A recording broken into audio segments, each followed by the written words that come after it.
நாட்டிற்கான மனிதவள மேம்பாட்டு திட்டம் குறித்து கலந்துரையாடுவதற்கான சந்திப்பொன்று பிரதமர் கலாநிதி ஹரிணி அமரசூரிய அவர்களுக்கும் ஆசிய அபிவிருத்தி வங்கியின் அதிகாரிகளுக்கும் இடையில் மார்ச் மாதம் 2ஆம் தேதி கல்வி அமைச்சில் நடைபெற்றது.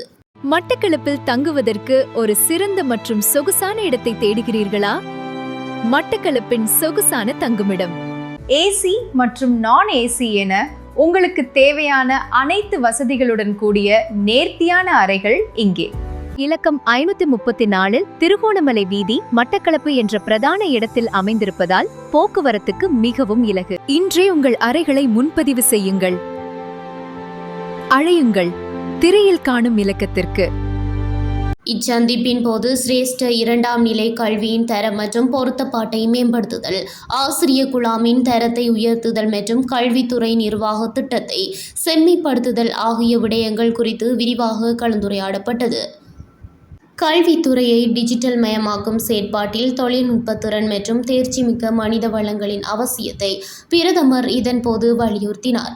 ஒட்டுமொத்த கட்டமைப்பு ரீதியிலான அபிவிருத்தியிலேயே அரசாங்கம் கவனம் செலுத்தி வருவதாக குறிப்பிட்ட பிரதமர், நாட்டின் தேசிய அபிவிருத்தியின் அனைத்து துறைகளையும் முன்னோக்கி இட்டுச் செல்லக்கூடிய பலமான மனித மூலதனத்தை கட்டியெழுப்புவதே இதன் இறுதி இலக்காகும் என சுட்டிக்காட்டினார்.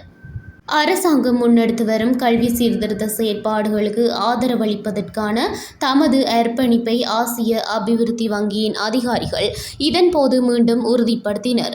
இத்துறைசார் சீர்திருத்தங்களை முன்னெடுத்து செல்வதற்கு தேவையான தொழில்நுட்ப நிபுணத்துவத்தை வழங்கவும், சர்வதேச நிதி வசதிகளூடாக ஒத்துழைப்புகளை நீடிக்கவும் தாம் தயாராக இருப்பதாகவும் அவர் மேலும் தெரிவித்தார். இச்சந்திப்பில் ஆசிய அபிவிருத்தி வங்கியின் அதிகாரிகள், தொழில்நுட்ப நிபுணர்கள் மற்றும் கல்வி அமைச்சின் செயலாளர் நாலக ஹலுவெவ ஆகியோர் கலந்து கொண்டனர்.